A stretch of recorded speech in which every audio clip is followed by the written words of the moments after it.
तब कथामृतं तप्तजीवनं कविभिरीरितं कल्मषापहं श्रवणमंगलं श्रीमदावततं भुवि गृह्णन्ति ये भूरिदा जनाः। শ্রী শ্রী রামকৃষ্ণ কথামৃত।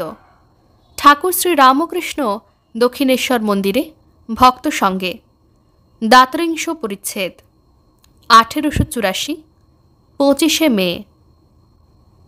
বিজয়াদি ভক্ত সঙ্গে সংকীর্তনানন্দে সহচরীর গৌরাঙ্গ সন্ন্যাস গান।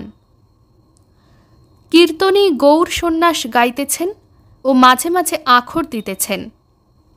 নারী হেরবে না, সে যে সন্ন্যাসীর ধর্ম। জীবের দুঃখ ঘুচাইতে নারী হেরিবে না, নইলে বৃথা গৌর অবতার। ঠাকুর গৌরাঙ্গের সন্ন্যাস কথা শুনিতে শুনিতে দণ্ডায়মান হইয়া সমাধিস্থ হইলেন। অমনি ভক্তেরা গলায় পুষ্পমালা পরাইয়া দিলেন। ভবনাথ রাখাল ঠাকুরকে ধারণ করিয়া আছেন, পাছে পড়িয়া যান।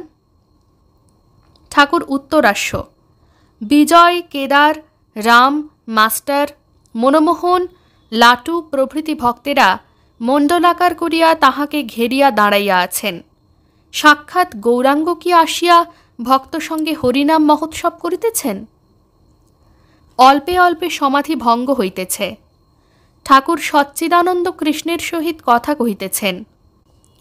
কৃষ্ণ এই কথা এক একবার উচ্চারণ করিতেছেন, আবার এক একবার পারিতেছেন না, বলিতেছেন কৃষ্ণ কৃষ্ণ কৃষ্ণ কৃষ্ণ সচ্চিদানন্দ। কই তোমার রূপ আজকাল দেখি না, এখন তোমায় অন্তরে বাহিরে দেখছি। জীব জগৎ চতুর্বিংশতি তত্ত্ব সবই তুমি, মন বুদ্ধি সবই তুমি। গুরুর প্রণামে আছে অখণ্ড মণ্ডলাকারং ব্যক্তং येन চরাচরম তৎপদং দর্শিতং येन তস্मै শ্রী গুরবে নমঃ। তুমিই অখণ্ড, তুমিই আবার চরাচর ব্যপ্ত করে রয়েছ। তুমিই আধার, তুমিই আধেয়।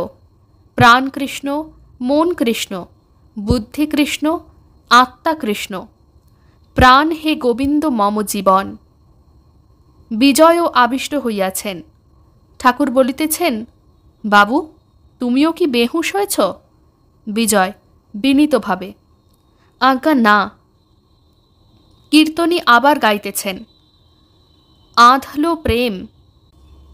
কীর্তনী যাই আখর দিলেন, সদাই হিয়ার মাঝে রাখিতাম ওহে প্রাণবধূ হে। ঠাকুর আবার সমাধিস্থ। ভবনাথের কাঁধে ভাঙা হাতটি রহিয়াছে। কিঞ্চিত বাহ্য হইলে কীর্তনী আবার আখর দিতেছেন। যে তোমার জন্য সব ত্যাগ করেছে, তার কি এত দুঃখ? ঠাকুর কীর্তনীকে নমস্কার করিলেন, বসিয়া গান শুনিতেছেন, মাঝে মাঝে ভাবাবিষ্ট। কীর্তনী চুপ করিলেন। ঠাকুর কথা কহিতেছেন। শ্রীরামকৃষ্ণ বিজয় প্রভৃতি ভক্তের প্রতি, প্রেম কাকে বলে? ঈশ্বরে যার প্রেম হয়, যেমন চৈতন্যদেবের, তার জগৎ তো ভুল হয়েই যাবে, আবার দেহ যে এত প্রিয় এ পর্যন্ত ভুল হয়ে যাবে। প্রেম হলে কি হয় ঠাকুর গান গাইয়া বুঝাইতেছেন। হরি বলিতে ধারা বেয়ে পড়বে, অঙ্গে পুলক হবে, সংসার বাসনা যাবে, দুর্দিন ঘুচে সুদিন হবে, কবে হরির দয়া হবে? ঠাকুর দাঁড়াইয়াছেন ও নৃত্য করিতেছেন। ভক্তেরা সঙ্গে সঙ্গে নাচিতেছেন। ঠাকুর মাস্টারের বাহু আকর্ষণ করিয়া মণ্ডলের ভিতর তাহাকে লইয়াছেন। নৃত্য করিতে করিতে আবার সমাধিস্থ, চিত্রার্পিতের ন্যায় দাঁড়াইয়া। কেদার সমাধি ভঙ্গ করিবার জন্য স্তব করিতেছেন।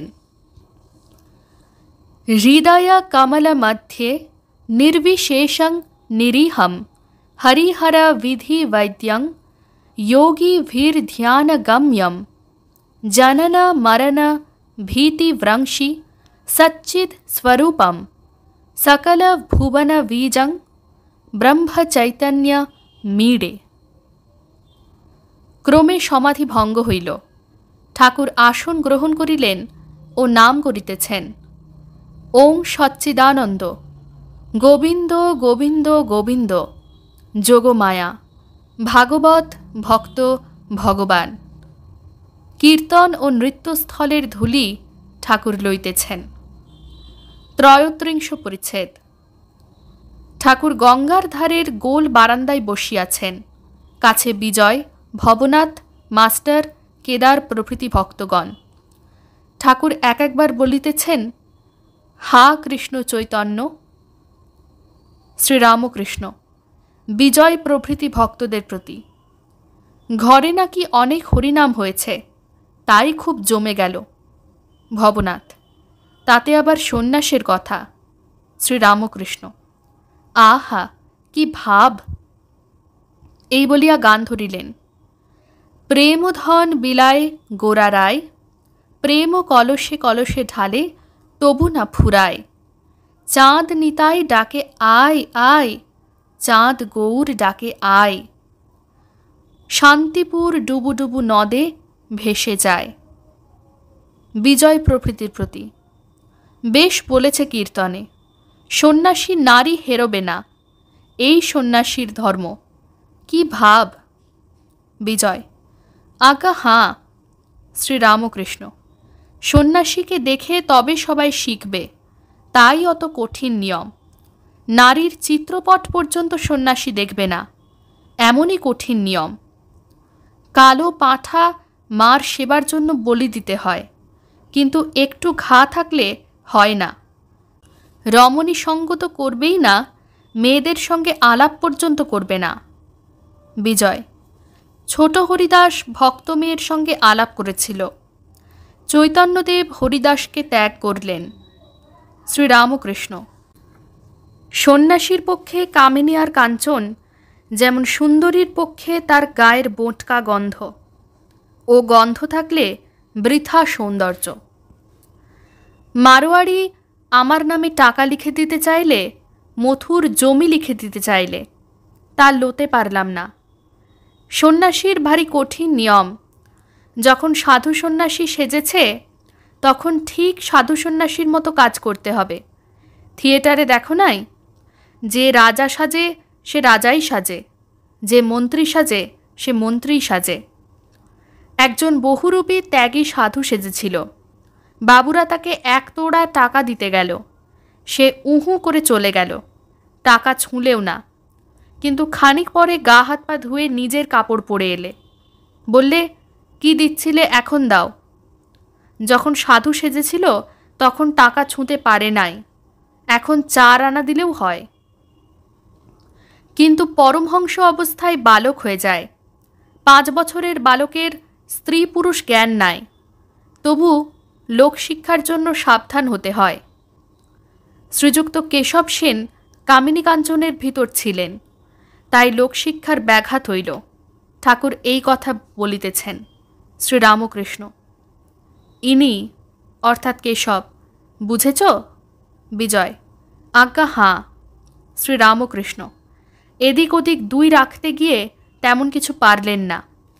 বিজয়, চৈতন্যদেব নিত্যানন্দকে বললেন, নিতাই, আমি যদি সংসার ত্যাগ না করি তাহলে লোকের ভালো হবে না। সকলেই আমার দেখা দেখি সংসার করতে চাইবে।